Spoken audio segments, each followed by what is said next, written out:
देवी अहिल्या विश्वविद्यालय में हाल ही में हुई सीयूईटी की परीक्षाओं के परीक्षा परिणाम आने से पहले ही छात्रों को प्रवेश के नाम पर ठगी करने वाले सक्रिय हुए और इससे पहले कि कोई छात्र ठगी का शिकार हो, ठगों की जानकारी कुलपति को मिल गई और सबसे पहले तो एक नोटिफिकेशन डीएवीवी की वेबसाइट पर जारी करने के आदेश दिए और न्यूज़ चैनल के माध्यम से छात्रों को फर्जी लोगों से बचने और सीयूईटी के तहत की जाने वाली प्रवेश प्रक्रिया की जानकारी देते हुए ठगों से दूर रहने की बात कही।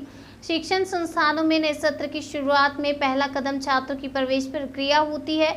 इंदौर के देवी अहिल्या विश्वविद्यालय में प्रवेश प्रक्रिया को पूर्ण पारदर्शी रखने के उद्देश्य से सीयूईटी प्रक्रिया के तहत प्रवेश दिया जाता है। प्रवेश प्रक्रिया शुरू हुई तो ठगों ने भी अपना पैर पसारना शुरू किया।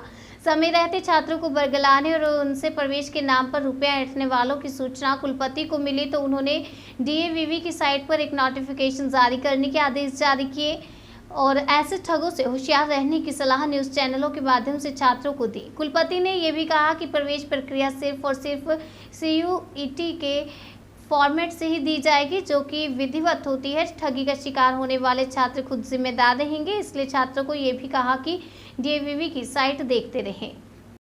नहीं, एक हमें सूचना मिली थी कि कुछ लोग हैं जो बच्चों से एडमिशन करवाने के नाम पर पैसे मांग रहे हैं, तो इसी बात को हमने एक क्लैरिफिकेशन जारी किया है कि यूनिवर्सिटी में जितने भी एडमिशन होंगे वो सीयूईटी की मेरिट के माध्यम से ही होंगे और अगर कोई किसी तरह का ऐसा दावा करता है कि नहीं एडमिशन करा देंगे तो बच्चे उसके जाल में ना आए, बहकावे में ना आए। क्या नोटिफिकेशन जारी किया है आपने? यही जारी किया है कि खाली एडमिशन जो है वो मेरिट के थ्रू होंगे और उसमें किसी और तरह से अगर कोई प्रवेश की बात करता है तो गलत है। सीयूईटी के माध्यम से, काउंसलिंग के माध्यम से ही प्रवेश किए जाएंगे। मैडम, कौन लोग हैं जो पैसे मांग रहे हैं? ये इसके बारे में कोई आइडिया नहीं है। किसी ने बताया था कि कुछ बच्चों से ऐसे पैसे मांगे जा रहे हैं।